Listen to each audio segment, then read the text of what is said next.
Hi welcome back to my channel. ఈ రోజు కథ సైకో మొగుడు 11వ భాగాన్ని వినేద్దాం. కానీ కౌశిక్ అస్సలు ఒప్పుకోలేదు. తన బెస్ట్ ఫ్రెండ్ గురించి తనకు తెలుసు. కీర్తన చాలా డీప్గా ఆదిత్యని లవ్ చేస్తుంది. మరి ఎందుకు ఇలా చేసింది అనేది అతడికి కూడా అర్థం కావట్లేదు. అందుకే కౌశిక్కి చాలా కన్ఫ్యూజన్గా అయిపోయింది. ఎందుకు ఇలా చేసిందో కీర్తన అని. ఆ తర్వాత కౌశిక్ కాలేజ్ అయిపోయిన తర్వాత కీర్తనని వాళ్ళ ఇంట్లో కలిశాడు. వర్షాన్ని చూడగానే అలాగే మెస్మరైజ్ అయిపోయి కొన్ని క్షణాలు వర్షాన్ని చూసి సైట్ కొట్టి తర్వాత నిదానంగా కీర్తన గదిలోకి వెళ్ళాడు.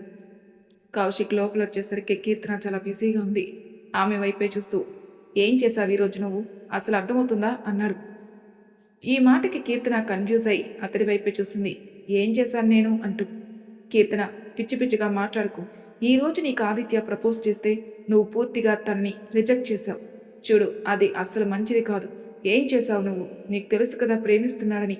అంతేకాకుండా నువ్వు కూడా అతన్ని అంతేగాఢంగా ప్రేమిస్తున్నావు. ఆ విషయం నాకు బాగా తెలుసు. మరెందుకు ఇలా చేశావు? ఏమైంది నీకు అంటూ ఆమె వైపు కోపంగా చూశాడు. దానికి కీర్తన ఏం మాట్లాడలేదు. రాసే నోట్స్కు క్లోజ్ చేసేసి అతడి వైపే చూస్తుంది. కౌశిక్ ఆమె ముందర కూర్చుని, నువ్వు నిజంగానే ఆదిత్యాన్ని ప్రేమించడం లేదా? ఆ మాటని నా కళ్ళలోకి చూసి చెప్పు అన్నాడు ఆమె వైపే చూస్తూ. కౌశిక్ వైపు చూసిన కీర్తన వెంటనే కళ్ళు గట్టిగా మూసి మళ్ళీ అతడి వైపు చూసి, ప్రాణంగా ప్రేమిస్తున్నాను. మామూలుగా కాదు, అతడు ఎంత ప్రేమిస్తున్నాడో అంతకంటే ఎక్కువగా ప్రేమిస్తున్నాను. ఆ మాట వినగానే కౌశిక్ ఆశ్చర్యపోయాడు. మరి ఇదంతా ఎందుకు చేశావు? అతడు ఎంతగా ఫీల్ అయ్యాడో తెలుసా? ఎంతగా గాయపడ్డాడో తెలుసా? నీ గురించి ఆలోచించి అతడి కళ్ళల్లో కన్నీళ్లు కూడా వచ్చాయి.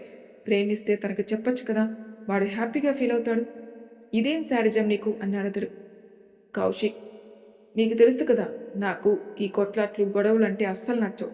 ఆదిత్యాన్ని నేను ప్రాణం కంటే ఎక్కువగా ప్రేమిస్తున్నాను, కానీ అతని మెంటాలిటీని మార్చాలి అనుకుంటున్నాను. అతను ఎప్పుడూ చూడు ఏదో ఒక గొడవకు వెళ్తూనే ఉంటాడు. ఎప్పుడు ఏమవుతుందో అని నాకు ప్రతిక్షణం కంగారుగా ఉంటుంది. అతని ఈగో, అతడి కోపం, ఆవేశం అన్నీ తగ్గించాలి.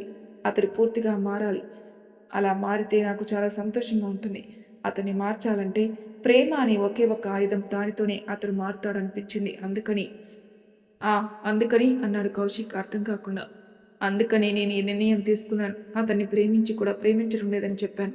దానివల్ల అతడు దాని వెనకాలన్న కారణం గ్రహించి కొంచెమైనా మారుతాడేమో అని. ఈరోజు నా మనసులో ఉన్నది కూడా చెప్పాను. నాకు ఎలా ఉంటే ఇష్టమని కూడా చూడాలి. అతడు ఎటువంటి నిర్ణయం తీసుకుంటాడు. నీకేమైనా పిచ్చి పట్టిందా? ఒకవేళ అతడు మారకుండా అలాగే ఉంటే ఏం చేస్తావు అన్నాడు. లేదు, నాకు నమ్మకం ఉంది. అతడు ఖచ్చితంగా మారుతాడు. ఎందుకంటే ఆదిత్య ఎంత ఘోరంగా ప్రేమించాడన్న విషయం నాకు తెలుసు. అదేవిధంగా నేను కూడా, నా మొదటి ప్రేమ కూడా అతడే, నా చివరి ప్రేమ కూడా అతడే. ఖచ్చితంగా మార్పు వస్తుందనుకుంటున్నాను. నాకెందుకో ఇది కరెక్ట్ కాదేమో కీర్తన అన్నాడు కౌశిక్. లేదు లేదు, ఖచ్చితంగా నమ్మకం ఉంది, చూద్దాం అని చెప్పింది కీర్తన. మరి కొద్దిసేపు అక్కడే ఉండి కౌశిక్ వెళ్ళిపోతాడు. ఆ రోజు అతడి గదిలో అసలు నిద్ర లేకుండా గడిపాడు. మరి కంప్లీట్గా కీర్తన ఆలోచనలతో తను రిజెక్ట్ చేసిందని విషయం అతడు తట్టుకోలేకపోతున్నాడు ఆదిత్య. మరుసటి రోజు కీర్తనతో అనుకున్నాడు. నెక్స్ట్ డే ఆదిత్య క్యాంటీన్కి వెళ్ళేసరికి కీర్తన, కౌశిక్ అక్కడే ఉన్నారు. ఆ రోజు ఎవరూ లేరు, వాళ్ళిద్దరు మాత్రమే ఉన్నారు. వాళ్ళతో మాట్లాడాలి అనుకున్న ఆదిత్య వెళ్ళి వాళ్ళ వెనకాల కూర్చున్నాడు కనిపించకుండా. ఆదిత్య రాకముందు మొత్తం వాళ్ళిద్దరూ కలిసి ఆదిత్య గురించి మాట్లాడుకుంటున్నారు. అతడు రావడానికి కొన్ని క్షణాల ముందు కౌశిక్ కీర్తన వైపే చూస్తూ, నువ్వేం చేసినా నేను నీకు సపోర్ట్ చేస్తాను. ఒక మంచి స్నేహితుడుగా కంగారు పడుకు.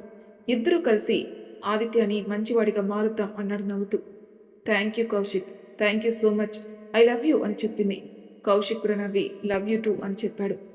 అంతకు ముందు వరకు వాళ్ళ మాటలు వినని ఆదిత్య కేవలం వాళ్ళ చివరి మాటలు మాత్రమే విన్నాడు. దానితో అతను షాక్ అయ్యాడు.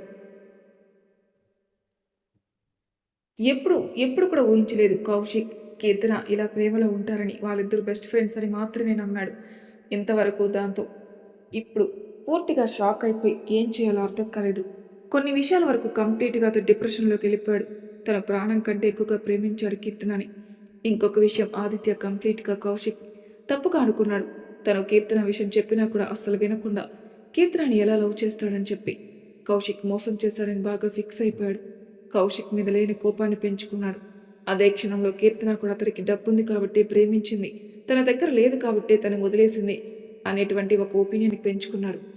కౌశిక్ కీర్తన మాట్లాడుకుంటూ ఉండగానే ఆదిత్య అక్కడి నుంచి వెళ్ళిపోయాడు. కీర్తన కౌశిక్ అక్కడే ఉండి చాలాసేపు ఆదిత్య కోసం చూశారు.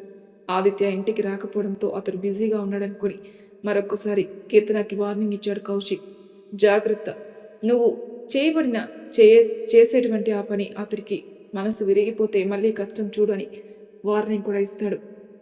కీర్తన మరుసటి రోజు కాలేజీకి వచ్చారు, కానీ వాళ్ళకి ఆదిత్య ఎక్కడా కనిపించలేదు. ఇద్దరు కంగారు పడ్డారు. నిన్న కనిపించలేదు, ఈ రోజు కనిపించలేదని కాలేజీ మొత్తం వెతికారు, ఎక్కడా కనిపించలేదు. అక్కడి నుంచి ఇద్దరు ఆదిత్య ఉండేటువంటి రూమ్కి వెళ్ళారు, కానీ అక్కడ కూడా ఆదిత్య కనిపించలేదు. టెన్షన్గా అనిపించింది. చుట్టుపక్కల వాళ్ళని అడిగితే ఆదిత్య అక్కడి నుంచి వెళ్ళిపోయాడని చెప్పారు. వెళ్ళిపోవడం ఏంటి అని ఇద్దరికి షాక్. ఆదిత్య మొత్తం వదిలేసి స్టడీస్ని కూడా వదిలేసి వెళ్ళిపోయాడని తిరిగి వాళ్ళు కాలేజీకి వచ్చిన తర్వాత తెలిసింది. అదే సమయంలో ఆదిత్య నుంచి ఒక మెసేజ్ కౌశిక్ వచ్చింది. కీర్తనకేమో నీకు కౌశిక్కి హ్యాపీ మ్యారేజ్ లైఫ్ అని వచ్చింది. కౌశిక్కి మాత్రం నిన్ను ఫ్రెండ్గా నేను నమ్మితే నువ్వు నన్ను మోసం చేసావు కదా, నిన్నెప్పటికీ నేను వదలను, గుడ్ బై, మీ ఇద్దరికి good luck, happy marriage life అని ఉంది. ఆ మెసేజ్ చూడగానే కీర్తన కౌశిక్ ఇద్దరు ఒకరినొకరు చూసుకున్నారు. చాలా బాధగా అనిపించింది వాళ్ళకి. ఆ రోజు నుంచి ఆదిత్య కోసం చాలా చాలా వెతికారు, కానీ అతనికి ఎక్కడా కనుక్కోలేకపోయారు. అలాగే వాళ్ళ స్టడీస్ని కంప్లీట్ చేశారు. 3 ఏళ్ల తర్వాత ఎంబీబీఎస్ కంప్లీట్ అయ్యి కీర్తన ఒక మల్టీ స్పెషాలిటీ హాస్పిటల్లో ఇంటర్వ్యూకి వెళ్ళినప్పుడు అక్కడ అనుకోకుండా ఆదిత్యని ఆ హాస్పిటల్ ఎండీ రూమ్లో చూసి షాక్ అయిపోయింది. కీర్తన అని అక్కడ మొదటిసారి చూసిన ఆదిత్య కూడా సంతోషపడ్డాడు, కానీ ఆమె ఎవరో తెలియనట్టు నటించాడు. ఆ రోజు కీర్తన కౌశిక్ చాలా ఆలోచించాడు. ఆదిత్యకి సడన్గా ఇంత డబ్బు ఎక్కడి నుంచి వచ్చిందని. కానీ వాళ్ళకి ఎక్కడ అసలు ఎటువంటి క్లూ దొరకలేదు. ఏవైనా తప్పుడు పనులు ఏమైనా చేశాడా అనిపించింది కీర్తనకి. ఎందుకంటే మొదటి నుంచి కూడా అతడికి ఆవేశం చాలా ఎక్కువ. దానికి తోడు మధ్యలో స్టడీస్ వదిలేశాడు. అతడు ఎంతవరకు చదువుకునేది మొత్తం స్కాలర్షిప్ మీదే అందుకని ఆమె అనుమానం, కానీ ఎక్కడా కూడా క్లూ దొరకలేదు ఆమెకి. ఆ తర్వాత నుంచి లైఫ్ చాలా మలుపు తిరిగిపోయింది. ఇంట్లో వాళ్ళు తనకి కౌశిక్కి పెళ్లి ఫిక్స్ చేయడం, అది ఎలా తప్పించుకోవాలో తెలియక ఇద్దరు బాధపడ్డారు. సడన్గా ఆదిత్య లైఫ్లోకి రావడంతో తిరిగి తన పెళ్లి అతడితో జరిగింది. అలా ఆలోచనలో ఉన్న కీర్తన కౌశిక్ పిలవడంతో మళ్ళీ అతడి వైపు చూస్తుంది. అవును, అతడు నిన్నంతగా అంటూ ఉంటాడు కదా, నీకు బాధగా అనిపించదా అన్నాడు కౌశిక్. దానికి కీర్తన చిన్నగా నవ్వింది. తనకి ఆదికి మధ్య జరిగేదానని ఆమె ఎవరి ముందు చెప్పాలనుకోవడం లేదు. తమ మధ్య ఏమి జరిగినా అది పూర్తిగా పర్సనల్ భార్యాభర్తల మధ్య జరిగేది బయట పెట్టాలని అనుకోవట్లేదు. అలా అడగడంతో చిన్న చిరునవ్వు సమాధానంగా ఇచ్చింది. ఆమె నవ్వును అర్థం చేసుకున్న కౌశిక్, నాకు తెలుసు మీ ఇద్దరి మధ్య ఏం జరుగుతుందో అని. ఆదిత్య నిన్ను పూర్తిగా అర్థం చేసుకోవాలనుకుంటున్నాను. అదే సమయంలో అతను నువ్వు ఎంతగా ప్రేమించావు, అది కూడా మీ ఇద్దరు లైఫ్లో హ్యాపీగా ఉండాలి అన్నాడు. అతడు మరికొంచెం సేపు కౌశిక్తో మాట్లాడిన కీర్తన అక్కడి నుంచి తిరిగి తన ఇంటికి వెళ్ళిపోయింది. ఓకే కౌశిక్, నేను వెళ్తాను.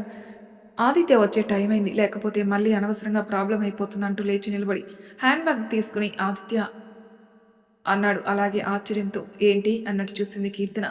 ఆదిత్య ఇక్కడే ఉన్నాడు అన్నాడు కౌశిక్ కొంచెం టెన్షన్గా భయంగా. వెంటనే వెనక్కి తిరిగి చూసిన కీర్తన ఆదిత్యని అక్కడ చూసి ఆశ్చర్యపోయింది. ఆదిత్య నవ్వుతూ ఇద్దరి వైపు చూసి మీ ఇద్దరితో పాటు నేను కూడా జాయిన్ అవ్వచ్చా అన్నాడు. అతడి కళ్ళల్లో జలసి స్పష్టంగా కనిపిస్తుంది. కౌశిక్ ఒక క్షణం టెన్షన్ పడ్డా. ప్లీజ్ ఆదిత్య, కమాన్, ఇప్పుడు మేమిద్దరం ఇంటికి వెళ్ళాలనుకుంటున్నాం అని. పర్వాలేదు, నువ్వు మాతో పాటు కూర్చో. చాలా సంవత్సరాల తర్వాత ఫ్రెండ్తో మాట్లాడే అవకాశం వచ్చిందని అడిగితే నాకు మాత్రం చాలా టెన్షన్గా అనిపించింది. నేను దగ్గరికి వచ్చేటప్పటి మీ ఫ్రెండ్కి టెన్షన్గా అనిపిస్తుంది. మీ ప్రైవసీకి ఏమైనా భంగం కలిగిస్తున్నానేమో అని నేను ఆలోచించుకు బాగా అన్నాడు ఆదిత్య ఒక పక్కన. ఒక క్షణం కీర్తన వైపు చూసి తిరిగి కౌశిక్ వైపు చూస్తూ. ఆ మాటకి కీర్తన కళ్ళల్లో కన్నీళ్లు వస్తే భవిష్యత్తు బాధగా అనిపించింది. లేదా ఆదిత్య, నువ్వు కంప్లీట్గా మమ్మల్ని మిస్అండర్స్టాండ్ చేసుకుంటున్నావు. మేమిద్దరం ఎప్పటి నుంచో బెస్ట్ ఫ్రెండ్స్. ఇప్పటి నుంచి కాదు, చిన్నప్పటి నుంచి కూడా మా మధ్యన క్లోజ్నెస్ అనేది ఉంది, కానీ మరీ నువ్వు అనుకునే ఇంటిమసి మాత్రం కాదు అని అతడి ఎక్స్ప్లెయిన్ చెయ్యాలి అని చూశాడు కౌశిక్. ఆదిత్య ఇద్దరి వైపు కోపంగా చూశాడు. ఎంత వద్దు అనుకున్నా అతడి కళ్ళల్లో కోపం స్పష్టంగా తెలుస్తుంది. ఆదిత్య పూర్తిగా నేను చెప్పేది విను అంటూ కౌశిక్ నచ్చ చెప్పాలని చూశాడు. నువ్వు అనుకున్నట్టు మా మధ్య ఏమీ లేదంటూ ఆదిత్య అతన్ని కోపంగా చూస్తూ. అవునా, అయితే సరిగ్గా నాకు అర్థమయ్యేటట్టు చెప్పు. మరి నువ్వు ఎలా మిమ్మల్ని అర్థం చేసుకోవాలి? ఒకరేమో నన్ను మోసం చేసిన ఫ్రెండు, ఇంకోరేమో భర్తని మోసం చేసిన భార్య. ఇక నేను ఎలా అర్థం చేసుకోవాలి అని. కానీ అతని మాటలకి కీర్తనకి కోపం వచ్చి, ఆదిత్య ప్లీజ్, మనం బయట ఉన్నాం, 10 మంది మన చుట్టూ ఉన్నారు, కొంచెం ఆలోచించి మాట్లాడు. నిజంగా నువ్వు అనుకునేది కాదు అంటూ అతనికి నచ్చ చెప్పాలని చూసింది. షటప్ అన్నాడు ఆదిత్య గట్టిగా ఆమె చేయి పట్టుకుని అతనికి దగ్గరికి లాగాడు. చుట్టూ ఉన్న వాళ్ళని చూస్తూ ఉంటే కీర్తన ఆదిత్య వైపు బాధగా చూస్తుంది. ఆదిత్య ప్లీజ్ నేను చెప్పేది విను అంటూ. కౌశిక్ కూడా చాలా బాధగా అనిపించింది. ఆదిత్య ప్లీజ్ ఒక్కసారి నేను చెప్పేది విను అంటుంది. నువ్వు ఎవరు అన్నాడు కోపంగా అతడు. కీర్తన కౌశిక్ వైపు చూసి నువ్వు వెళ్ళిపో అని చెప్పింది. కౌశిక్ వాళ్ళిద్దరి వైపు చూసి బాధగా ఖండించి వెళ్ళిపోయాడు. ఆదిత్య మాత్రం చాలా కోపంగా ఆమెని తన కారు వరకు తీసుకుని వెళ్ళి అలాగే ఆమెని పడేసి, నీకు చెప్తున్నాను ఈ రోజు నుంచి నువ్వెక్కడికి వెళ్ళవు అంటూ ఆ రూమ్లోకి వెళ్ళి లాక్ చేసేస్తాడు. కీర్తన అలాగే ఏడుస్తూ ఉండిపోయింది. ఉదయం వెళ్ళిన వాడు అసలు మళ్ళీ తిరిగే రాలేదు. ఉదయం నుంచి ఆమె అసలు తిండి నిద్ర లేక అలాగే రూమ్లో పడి ఉంది. ఎప్పుడో అర్ధరాత్రి ఆదిత్య బాగా తాగి ఇంటికొచ్చాడు.